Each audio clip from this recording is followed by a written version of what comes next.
These women are completely out of touch with reality. And you're right, ABC should wake up. Welcome back to Starlight Scoops, your go-to source for breaking stories, media takedowns, and the moments the mainstream won't tell you about. What happens when Donald Trump's new press secretary, Karoline Leavitt, takes on the ultra-liberal hosts of The View? Democrats in the media are now unloading all their nasty attacks on rising Trump White House star and new press secretary, Karoline Leavitt. Watch this. Chaos, exposed hypocrisy, and a desperate attempt to silence her.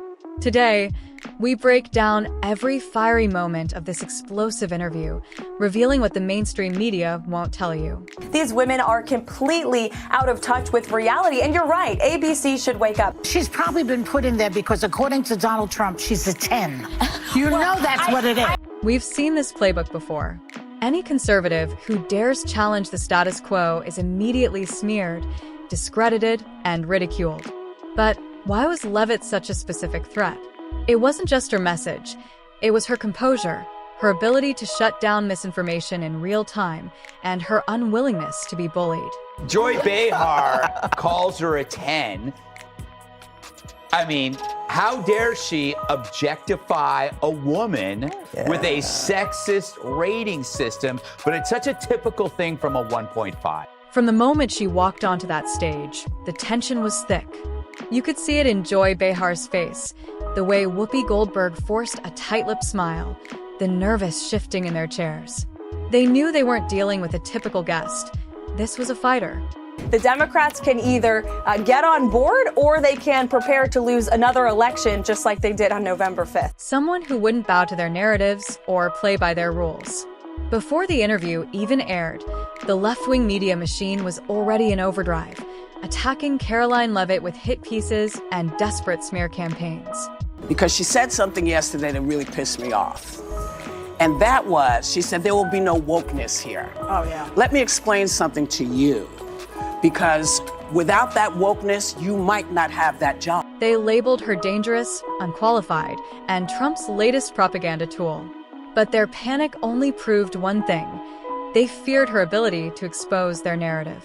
Joy Behar wasted no time in going for the jugular. But instead of debating policies, she took a different approach: personal attacks. She reduced Leavitt's success to her youthful looks, dismissing her intelligence and experience. This is the classic leftist tactic when dealing with conservative women: demean, diminish, and discredit. Women were not invited to that table. Women were not invited to many tables in this nation. The reason we fought and busted our behinds to make sure that you didn't have to worry about this. And now to hear you talk about it and to hear anybody talk about the wokeness was put in place for a reason. Because black people couldn't get into colleges. Because women could not get into the colleges they wanted to go to. This is all women. The hypocrisy was staggering. Had the same comment been made about a liberal woman, the outrage would have been deafening. But when it's a conservative, silence. That's the double standard at play here, and Leavitt was ready to call it out. How ironic that Whoopi Goldberg and Joy Behar and the rest of the ladies on The View spend their time calling Republicans the conspiracy theorists, but they have been wrong about everything they have said over the last couple of years. Whoopi Goldberg tried to spin the conversation by equating wokeness with civil rights. It just means being aware, she claimed, but Leavitt wasn't having it. She calmly dismantled the argument, exposing how wokeness has been weaponized to silence dissent, promote radical ideologies, and rewrite American history. They likened President Trump to Hitler. They have mocked him. They have shamed him. They have lied about him consistently on their show. And it was a joy to watch them on November the 6th when they realized that tens of millions of Americans do not listen to the lies that they have spewed. The interview took an even more bizarre turn when The View's hosts began pushing conspiracy theories about Elon Musk.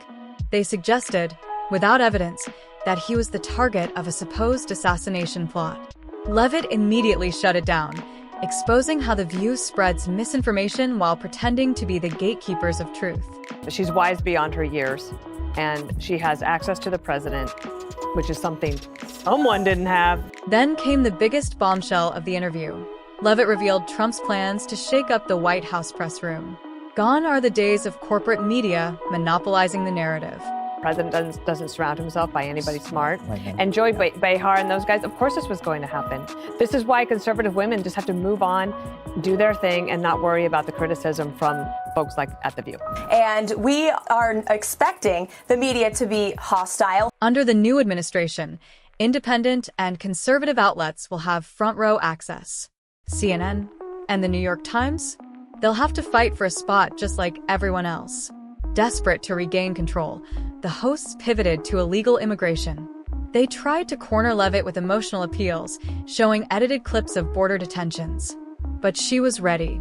With facts, statistics, and undeniable evidence, she dismantled their argument, reaffirming Trump's commitment to law and order. Of the 3,500 arrests ICE has made so far since President Trump came back into office, can you just tell us the numbers? How many have a criminal record versus those who are just in the country illegally? All of them, because they illegally broke our nation's laws as far as this administration goes. I know the last administration didn't see it that way, so it's a big culture shift in our nation to view someone who breaks our immigration laws as a criminal. But at one point, Sunny Hostin attempted to challenge Leavitt on Trump's economic policies, claiming that his administration only benefited the wealthy. But Leavitt countered with hard facts, highlighting record low unemployment rates, rising wages, and economic growth that lifted millions of Americans, including minorities, out of poverty. And I loved it. You know why? Because I work for a president who is getting things done, who is delivering on the promises he made to the American people. There is so much good news, so much winning out of the Trump White House right now that the mainstream legacy media can't keep up with it. The panel struggled to refute her points, instead resorting to the usual talking points about equity and fairness without addressing the actual numbers.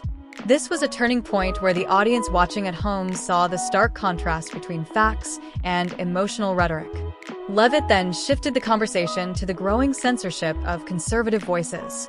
And the Democrats are in complete disarray because they have become a globalist party who like to spend taxpayer dollars on useless priorities just to cater to the left's demands here at home. Vast majority of Americans want people in Washington to be good stewards of their tax dollars, don't agree with these radical priorities of the left.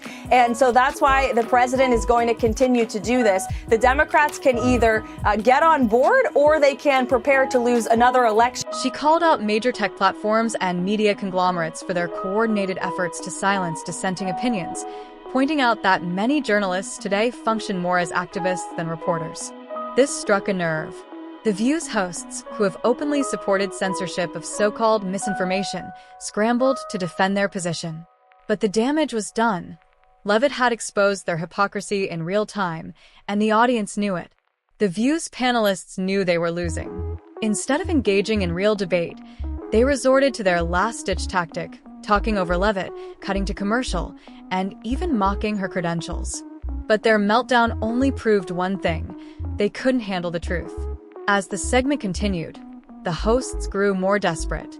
They interrupted, rolled their eyes, and even laughed dismissively.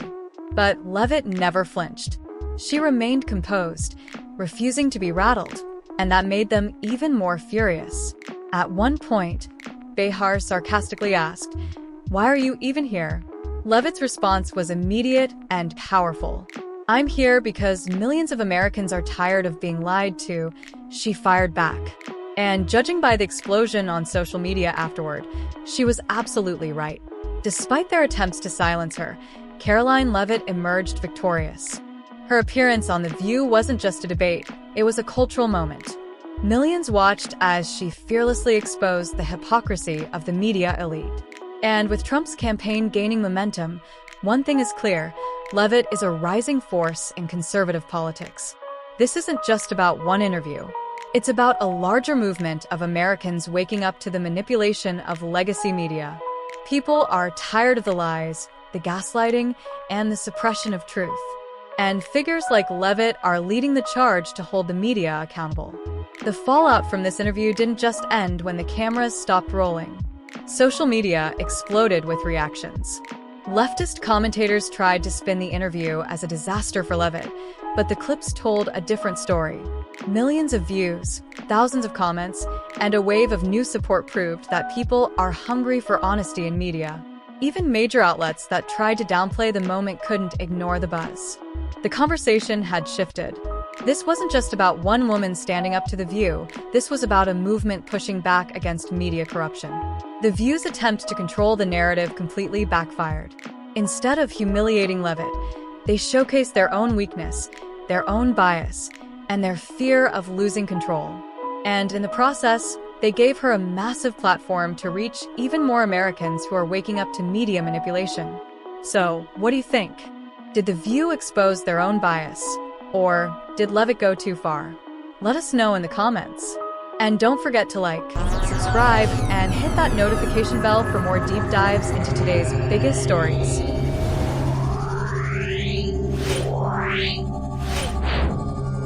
Yeah.